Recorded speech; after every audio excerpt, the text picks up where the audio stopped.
Welcome back, everyone. Another episode on my channel, Raw Generate, and Professor Spira's channel at Mucus-free Life, I believe.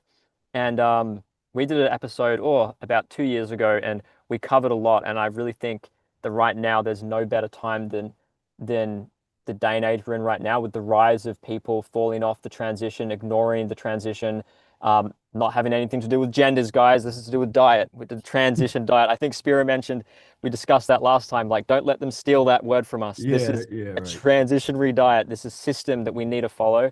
And I'm a practitioner trained by Dr. Morse, but a heavy follower of Spira and Arnold Ehret's work, because I've seen the difference between someone just thinking, no, I have to be 100% fruit, and they can't have a bowel movement. They then have pumpkin or sweet potato or a zucchini with some steamed greens or a light salad, bam, they have a bowel movement.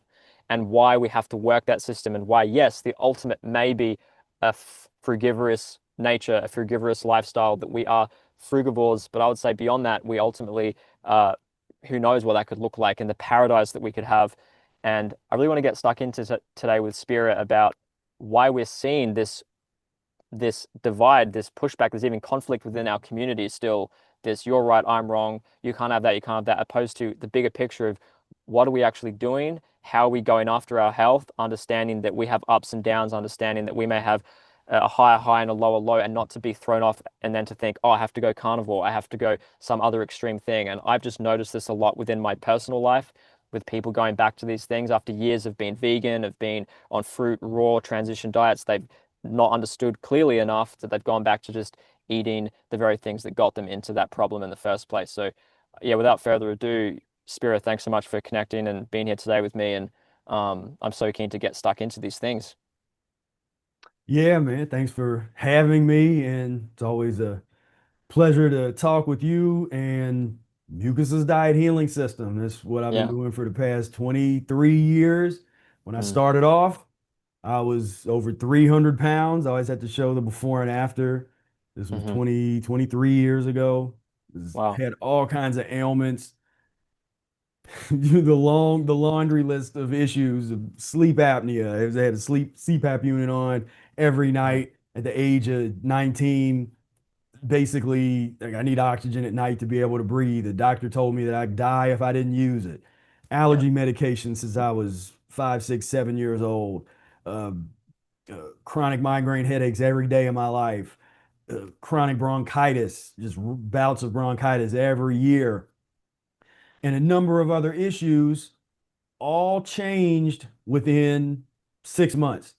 And I learned about this diet called the Mucus-less Diet Healing System by Professor Arnold Ehret, and read the book. And 6 months later, had lost 100 pounds, overcame all those different ailments that I just mentioned. No more migraine headaches every day, no more CPAP unit, got rid of that, no more pharmaceutical medications. And these were all things that doctors told me you are going to be on them for the rest of your life. That was not the case. And I totally transformed my health, transformed my life. And ever since then, I've been trying to create an opportunity for other people to learn what I learned, heal themselves naturally, unplug. People like to use that word, the matrix. Well, this is the real version of that. Unplugging from the proverbial matrix. Yeah. But basically, the mucus diet healing system is a transitional system hmm to get away from mucus forming foods or mucus and pus forming foods. What are these foods? Any food item that turns into slime. When I ask people, well, what foods are mucus forming? The first thing that usually comes to mind is milk. It's like, yes, milk is mucus forming, but hmm also chicken, also cheese. Also, there's a whole list of things that are mucus forming. Not all mucus forming foods are created equal. So there's some mucus forming foods that we use to transition off of worse mucus forming foods. And that's one of the most important aspects of the mucus's diet healing system transition diet. Nobody else talks about that. There's no other like, oh well, let's transition rationally and gradually. And that is the foundation of almost all of these problems that you just mentioned about the carnivore people and folks that are dibbing and dabbing. In my book that I wrote years ago, Spirit Speaks, I say, don't straddle the barbed wire fence. meaning that where most of these people they're trying to straddle. They're like, well, I'm raw vegan, but I'm also, Yeah. I have fish on Tuesdays, and it's just Yeah. it's a mess. And so we'll Yeah. get into that. But that's the mucus diet healing system. To me, it's the only disease-free diet for Mhm. humanity. It's our species-specific diet. But the mucusless diet by itself is the species-specific diet. But the healing system is what makes the mucusless diet possible for us in the condition that we're in. Yeah. We've eaten ourselves so far down into the gutter that we need to be very strategic and rational about how we raise ourselves up. And that's what Hmm. mucus diet healing system does beautifully. Yeah. Yeah. Well put, Spira. And I think that what I've seen is people don't see the forest for the trees. They ignore the fact that there's a rational approach, and the world we live in is pulling us to not only quick fix. I've free calls with clients at the beginning, they want this quick fix thing, and you go, whoa, whoa, whoa. Like we got to be rational, we got to be smart, we got to look at what medications you've been on, the fact that you've got this genetic line, you've got all these things of the fact that humanity has stepped, as you said, very far down into the gutter. And to get ourselves out of that to what I would call like a baseline where we just living exactly as we're meant to on a mucus-free diet, which the most mucus-less foods is fruit. But if you chuck if you chuck too high of an energy, too mucus-less of a food into a body that's a stagnant cesspool, yeah, it could be fatal in some cases. And people don't want to acknowledge that. And I think it's this patience and this willingness to just follow the system and to not ignore the transition. And that's really my first point is I I think in something you could expound upon more is there's no better mucus forming diet than a carnivore based diet. Obviously, you've got the cooked dairies and these things as well, but when from a Dr. Morse perspective, and Arnold Ehret shares this too, is that the stagnation of a mucus forming diet is it's slow.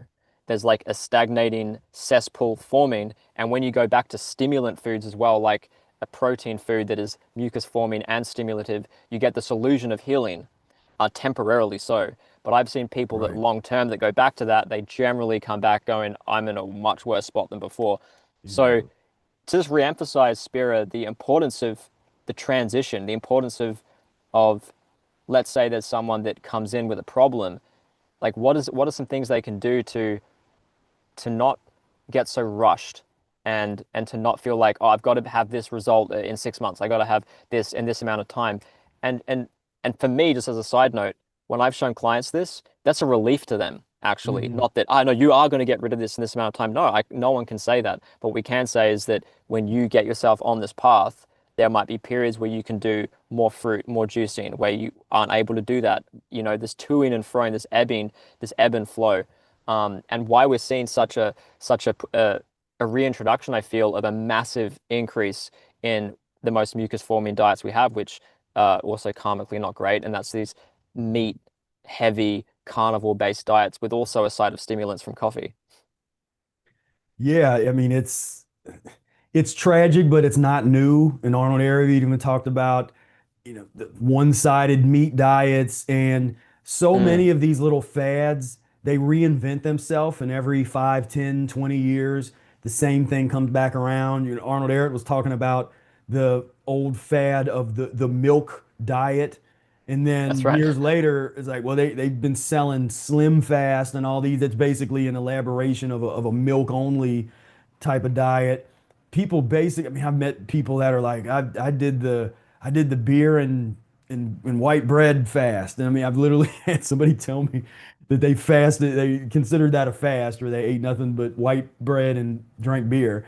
I mean, but that's the level of delusion that humans get into, and because where our brains are wired for novelty, and that's one of the reasons people get hooked on all these fads, because oh, here's something new, oh, that sounds interesting, and they have no ability to focus, and part of that Mm, is being constipated, being stimulated by all of these. You got the pus and mucus forming foods, and so when we're talking about carnivore, that's pus forming. The difference between pus and mucus, when you use that type of definition, all pus forming foods are mucus forming, yeah, but not all mucus forming foods are pus forming. yeah, So the pus forming foods signify specifically dead animal tissue or the secretions of animals that have blood is involved in some way, where it either came from blood or you have tissues that were immersed in blood. But these things tend to disintegrate down into a very viscous slime that we call pus. So it's not Mm. necessarily within this context, we're not necessarily talking about infected tissue, even though most of the meat that people eat, there was some infected cancer on that animal someplace, and you're eating it when you chop it up and put it into your sausage and that kind of thing. But Yeah. but yeah, these this little fad you had I mean, just you start looking at case studies, and we've been around long enough. We already know where this is going. So years ago, I saw that idiot, the so-called Liver King, and he's come in and he's all getting popular. I'm like, this is gonna end really, really badly, because this is just straight psychopath type of Mm. energy happening here, and this is gonna be ridiculous. And everybody knows like he was trying to say he's not on steroids, and it's like, come on now, like Yeah. you don't even have to tell it, like we know what's happening. And Mm. then that comes out, and it's like, oh, you lied to us and this kind of stuff. But then recently he's arrested, and I don't know if you'd seen this, if that kind of news made its way over where you're at, but I think there was a documentary on it exposing was that. Yeah, yeah, on Netflix, I think. My brother told me okay. about it. Mm. Well, the dude, I mean, he got arrested because he was stalking Joe Rogan. And he literally Wow. came into Joe Rogan's city, and he's doing vlogs talking about how he wants to fight Joe Rogan, and he's gonna go, like, he's in town to look for him. And it was like, you can't do that. That's like, it's threatening Wow. somebody. You need to Yeah. do. And I think he was armed. He had a gun on him and stuff. So he ended up getting arrested, and it was a fiasco. He starts talking, and he just sounds insane. Mm. I'm trying to show people like this is like this is who you're following, this is who you're looking up to, this psychopath over here that's just sick and constipated and so toxic and acidic, and Mm. looks like he's 10 or 20 years older than he is. It's like Mm. this is not the path. But again, humans are attracted to novelty, and like, oh, Mm. it's new, oh, people are doing it, and you start to see, oh, the marketing is with it, and folks Mm. see the testimonials, and so I've eaten nothing but raw meat for the past however long, and I feel so great and this and that, and it's just Mm. all that stuff is temporary. It's what Eric calls a camouflage fast. So oftentimes, if you Mm. have a particular type of diet and you make any change, drastic change in any direction, it's going to shock the body. And in doing so, there's certain things that can shift or things that appear to heal. But then 6 months later, or however long later, all of a sudden, oops, you've lost the ability to have natural bowel movement. Sorry. Or oops, you got diagnosed with some type of C word. Sorry. Mhm. Acidosis, run amok. And that's the problem with that. And then all I got to say to the carnivore people is this is what's up in you right here. Yeah. If you're not doing what we're talking about, you got 32 No. feet of just straight pus slime just up in you. And this No. stuff gets acidic. So one thing that people don't understand is you have constipation and you have acidosis. And the constipation comes first, but then because this stuff can't leave the body, the acidosis starts to set in. And as Dr. Morris always says, there's two sides of chemistry. If you have the acid side and not the alkaline side, and just your whole body is imbued with acids, and especially if it's localized in a particular area, say it's localized by a gland or an organ, it's going to start to damage those cells. And once they start to damage the cells, they have words, scary diagnosis for that phenomenon. For And that symptom, yeah. that's what's in store for people that want to go down that path and mess Mm. around and, like, check that out. And there is something to be said where some people there's some people that can eat that way a little bit longer and have less because of the history of their stomach. Mm. Because in order to eat like that, you have to be fairly well, not just constipated, but physiologically, it helps if you come from a background of people that have tried to eat like that, like a bloodline that's a little more into that Mm, way of eating. But we're talking Neanderthal. We're talking that's a way to eat humanity into extinction mm, versus because I always tell people we're not as special as we think. There's a whole bunch of other humanoid yeah, species yeah, that went extinct. Why do yeah, we think we're so special that if we don't do what we're supposed to do in nature, we're not gonna that Mother Nature's not gonna take us out? yeah. We're on the chopping block and people don't even know it. So yeah, you can eat like your Neanderthal uncle if you want, but your bloodline will be extinct. And Mm, it's so the choice is yours. mm.